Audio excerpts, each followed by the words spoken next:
마커스 찬양단의 찬양 중에 땡큐 로드라는 찬양이 있습니다. 그 가사를 보면 이렇습니다. 그 사랑 이유 없이 날 사랑해. 주님께 나 드릴 것이 없는데 주님을 나도 사랑해. 아무런 이유 없다니 믿어지나요? 내게 찾아온 주님의 사랑. 여러분은 주님께서 나의 무엇을 보고 나를 사랑한다고 생각하시나요? 나의 외모나 나의 성격, 나의 헌신이나 나의 헌금, 나의 배경이나 나의 충성. 주님은 어떤 마음으로 우리를 사랑하실까요? 찬양의 가사는 아무런 이유 없이 사랑한다고 고백하고 있습니다.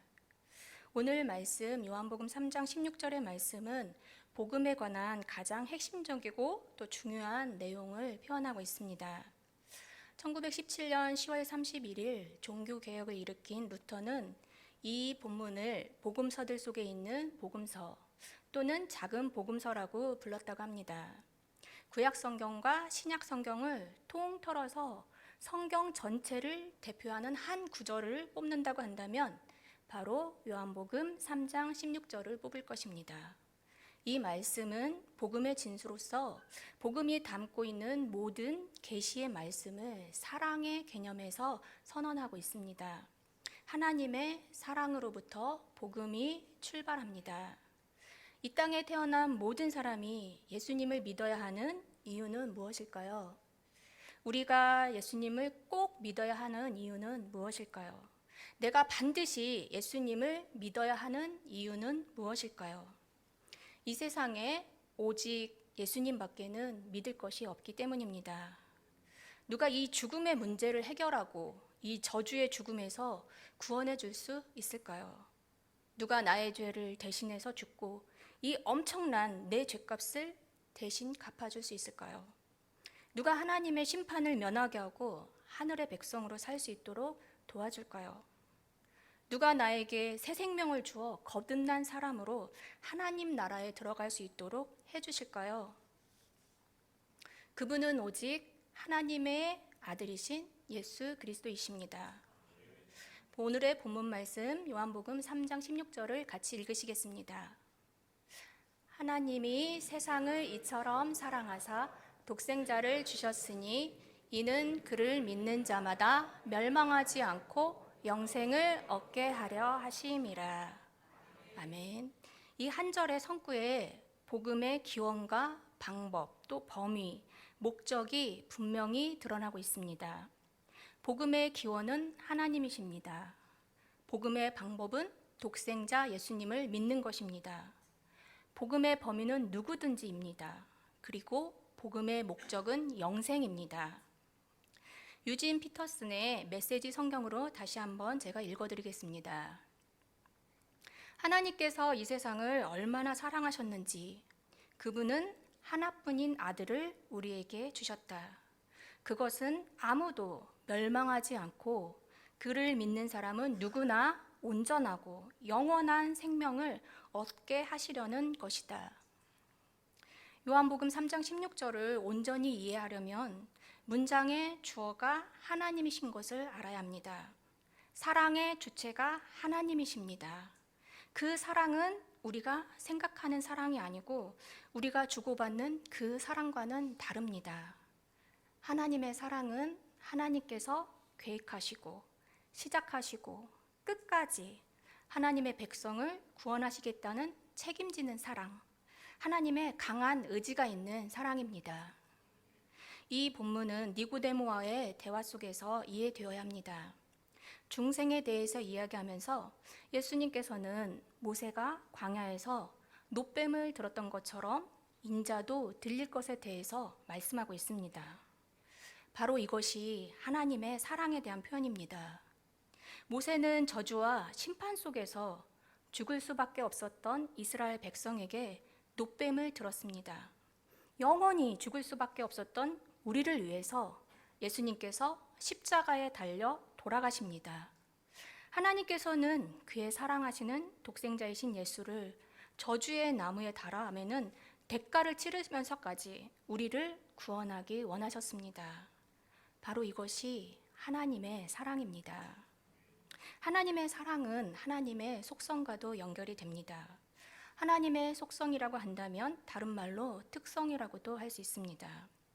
하나님의 사랑의 속성을 알아보고 하나님 사랑의 결과로 우리를 위해서 베푸신 하나님의 은혜를 살펴보고자 합니다.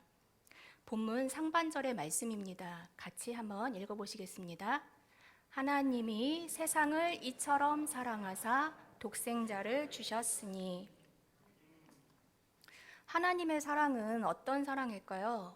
첫 번째, 하나님의 사랑은 먼저 사랑하는 사랑입니다. 요한일서 4장 10절의 말씀입니다. 제가 읽어드리겠습니다. 사랑은 여기 있으니 우리가 하나님을 사랑한 것이 아니요 하나님이 우리를 사랑하사 우리 죄를 속하기 위하여 화목 제물로 그 아들을 보내셨음이라. 우리는 하나님을 사랑합니다. 그러나 그러기 먼저 하나님의 사랑이 있었기 때문에 우리가 하나님을 사랑할 수 있었습니다. 내가 하나님을 사랑한 것이 아니고 하나님께서 먼저 나를 선택해서 사랑해 주셨습니다. 내가 하나님을 만난 것이 아니고 하나님께서 나를 만나 주셨습니다. 두 번째, 하나님의 사랑은 영원합니다. 예레미야 31장 3절의 말씀입니다. 옛적에 여호와께서 나에게 나타나사 내가 영원한 사랑으로 너를 사랑하기에 인자함으로 너를 이끌었다 하였노라. 아멘. 하나님의 사랑은 시간을 초월하여 변하지 않고 끝이 없이 이어지는 무조건적인 사랑입니다. 내가 하나님을 떠나도 하나님은 나를 버리지 않고 나의 손을 잡고 계십니다. 나의 사랑은 변하기도 합니다. 그러나 하나님의 사랑은 변함없이 영원히 사랑한다고 성경은 약속하고 계십니다. 세 번째, 하나님의 사랑은 우리가 죄인 되었을 때에도 사랑하셨습니다. 로마서 5장 8절의 말씀입니다. 같이 읽어보시겠습니다. 우리가 아직 죄인 되었을 때에 그리스도께서 우리를 위하여 죽으심으로 하나님께서 우리에 대한 자기의 사랑을 확증하셨느니라. 아멘. 그리스도의 죽으심은 바로 죄인들을 위한 죽음이셨습니다. 아담과 하와의 범죄로 시작된 인간의 전적인 타락으로 죄에서 벗어나지 못하고 있는 모든 사람을 사랑하셨고 그들을 위하여 죽으셨습니다. 하나님께서는 하나님을 믿는 사람을 사랑하십니다. 그러나 아직도 하나님을 알지 못하고 죄 가운데 있는 모든 사람들을 하나님은 사랑하시고 기다리고 계십니다. 그래서 저와 여러분은 먼저 믿는 자로서 전도의 사명을 감당해야 합니다. 네 번째, 하나님의 사랑은 징계하심으로 사랑하십니다. 히브리서 12장 6절의 말씀입니다. 제가 읽어드리겠습니다. 주께서 그 사랑하시는 자를 징계하시고 그가 받아들이시는 아들마다 채찍질 하심이라 하였으니. 아멘. 하나님은 자식이 잘 되기를 바라는 부모와 같이 자신의 백성을 지극히 사랑하셔서 고난을 통해서 하나님의 뜻에 순종하도록 하십니다. 고난으로 인해서 낙심하지 말고 하나님의 방법과 하나님의 때를 인내하며 기다리시는 저와 여러분이 되시기를 바랍니다. 하나님의 징계와 책망은 하나님과 성도 사이가 부모와 자식 간의 관계인 것을 나타냅니다. 자식에 대한 하나님의 책임과 사랑을 보여줍니다. 부모는 자식이 잘 되기 위해서 때로는 징계와 책망을 합니다. 그것이 바로 부모의 마음입니다. 아버지의 마음이 하나님 아버지의 마음입니다. 다섯 번째, 하나님의 사랑은 누구도 빼앗을 수 없습니다. 로마서 5장 38절 39절의 말씀입니다. 같이 읽어보시겠습니다. 내가 확신하노니 사망이나 생명이나 천사들이나 권세자들이나 현재일이나 장래일이나 능력이나 높음이나 깊음이나 다른 어떤 피조물이라도 우리를 우리 주 그리스도 예수 안에 있는 하나님의 사랑에서 끊을 수 없으리라. 아멘. 바울은 이 확신을 자신의 의지로 결심한 것이 아닙니다. 하나님의 은혜로 이미 확신한 일에 굳게 서 있게 되었다는 것입니다. 바울은 이 사실을 설명하기 위해서 자그마치 10가지의 예를 들고 있습니다. 그가 이렇게 많은 예를 든 것은 어떤 경우에도 자신을 향한 하나님의 사랑이 끊어지지 않을 것을 확신했기 때문입니다. 지금까지 하나님의 사랑의 속성을 5가지를 살펴보았습니다.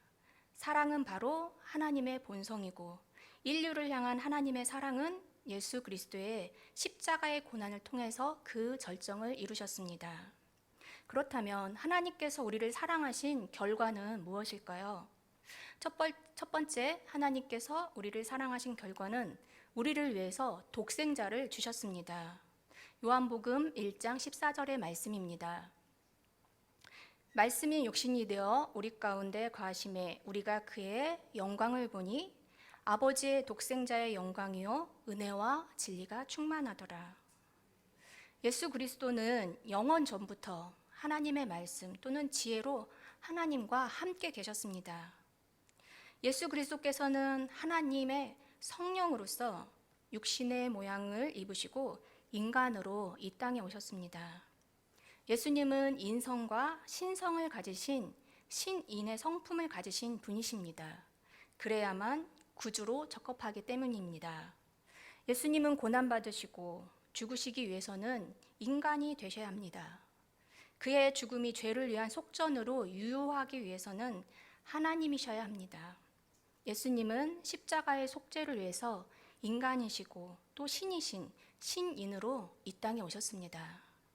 또 하나님의 그 사랑의 결과는 두 번째, 아들을 주신 그 사랑이 모든 것을 주실 것입니다. 로마서 8장 32절의 말씀입니다. 자기 아들을 아끼지 아니하시고 우리 모든 사람을 위하여 내주신 이가 어찌 그 아들과 함께 모든 것을 우리에게 주시지 아니하겠느냐. 독생자를 아끼지 않으신 하나님께서 성도들을 위해서 다른 무엇을 아끼시겠습니까? 부모가 자식에게 아까운 것이 없는 것처럼 하나님께서는 저와 여러분에게 주시되 후히 주시고 꾸짖지 아니하시는 하나님이십니다. 성도가 얼마나 존귀한 존재인지 보여주는 것입니다. 세 번째, 그 결과로 우리를 양자 삼아 주셨습니다. 로마서 8장 17절의 말씀입니다. 같이 읽어보시겠습니다.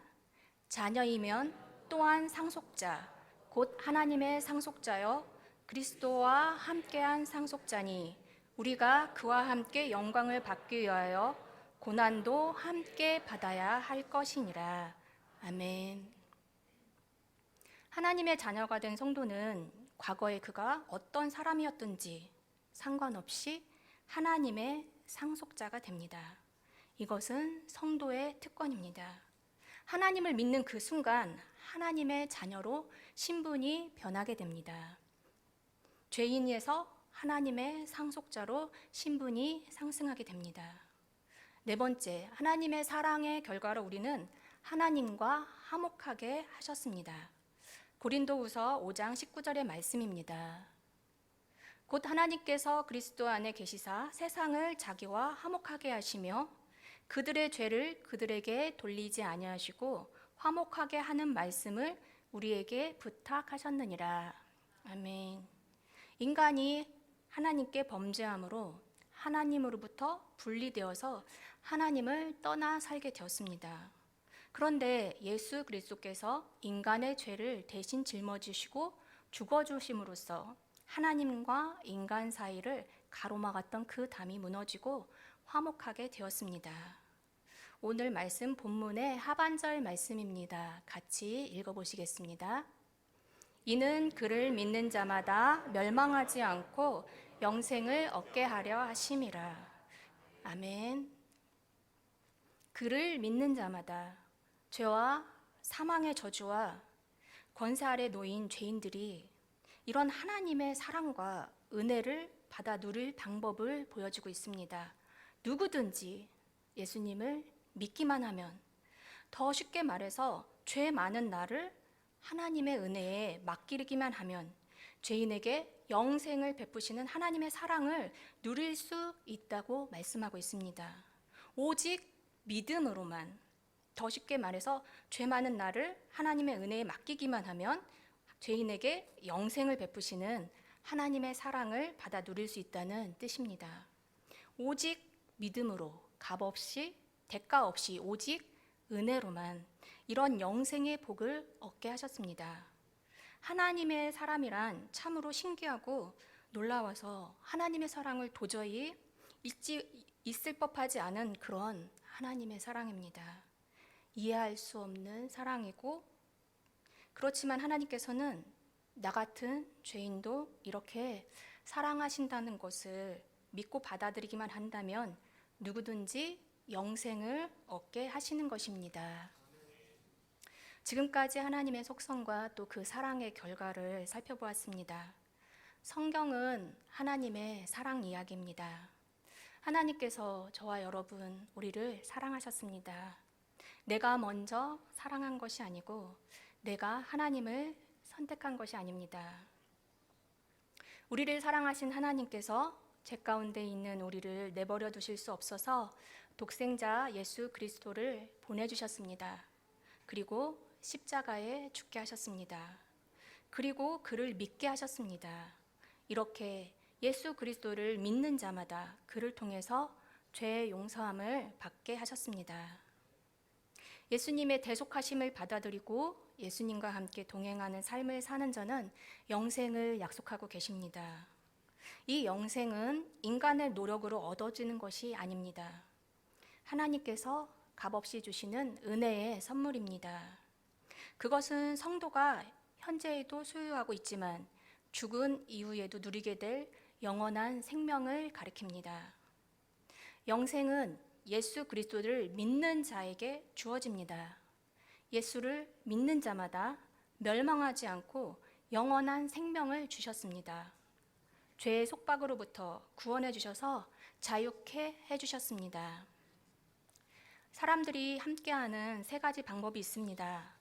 첫 번째, 냄비 안에 있는 팝콘처럼 서로에게 화를 낼 수 있습니다. 두 번째, 냉장고 안에 있는 아이스크림처럼 서로에게 냉담할 수 있습니다. 세 번째, 여름 햇살 아래 초콜릿처럼 서로를 녹여줄 수 있습니다. 세 가지의 예 중에서 무엇처럼 살고 싶으십니까? 사랑을 베푸는 삶을 통해서 서로의 마음을 녹여주는 초콜릿 같은 존재가 되시기 바랍니다. 하나님께 받은 사랑으로 다른 사람을 녹이는 초콜릿과 같이 달콤한 인생을 살아가시는 저와 여러분이 되시기 바랍니다. 기도하시겠습니다. 하나님의 러브스토리를 엿보았습니다. 이야기의 주인공이 하나님인 것은 맞는데 죄투성이인 내가 이 이야기의 주인공이라니 감히 감당할 수 없는 배역입니다. 그러나 하나님께서 나를 귀하게 여기시고 사랑하셔서 러브스토리의 주인공이 되게 해주시니 감사드립니다. 측량할 수 없는 사랑을 받은 자가 그 사랑을 베풀며 전하며 사는 것이 마땅하다 생각이 됩니다. 초콜릿처럼 다정다감하고 달콤하게 하나님의 사랑을 드러내는 우리의 삶이 되게 해주시기 원합니다. 우리를 사랑하시고 우리를 사용하여 하나님의 사랑을 나타내기 원하시는 예수 그리스도의 이름으로 기도하였습니다. 아멘. 이 시간 주신 말씀을 기억하면서 우리가 이 찬송으로 우리의 마음을 주님 앞에 다시 올려드리는 그런 기도가 되기를 원합니다. 아버지 사랑 내가 노래해 우리 함께 찬양하겠습니다.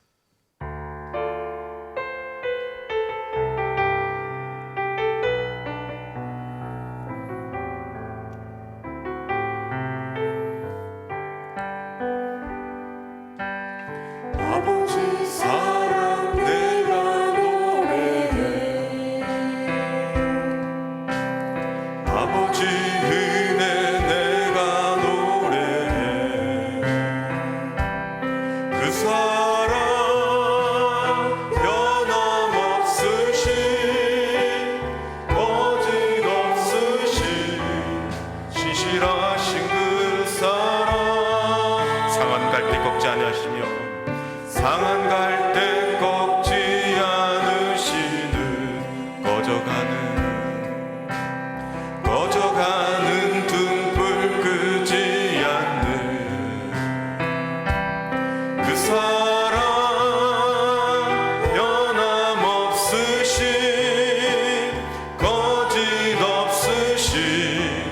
성실하신 그 사랑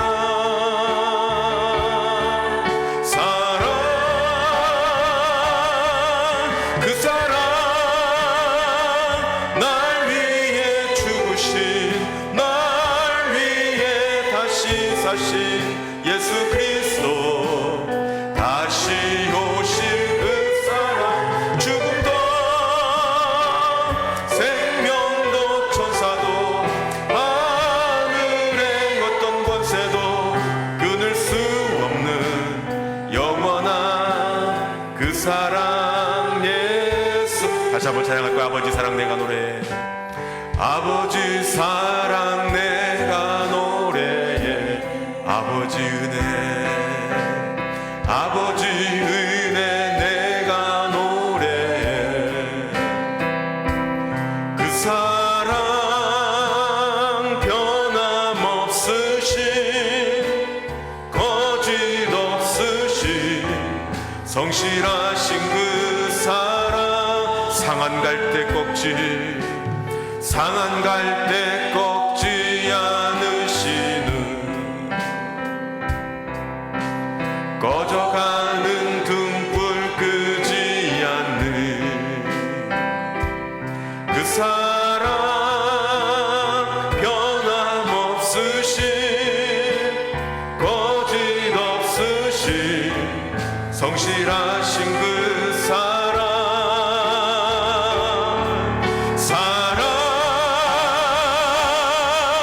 그 사랑 날 위해 죽으신 날 위해 다시 사신 예수 그리스도 다시 오실 그 사랑 죽음도 생명도 천사도 하늘의 어떤 권세도 끊을 수 없는 영원한 그 사랑 그 사랑 날 위해 그 사랑 날 위해 죽으신 날 위해 다시 사신 예수 그리스도 다시 오실 그 사랑 죽음도 생명도 천사도 하늘의 어떤 권세도 끊을 수 없는 영원한 그 사랑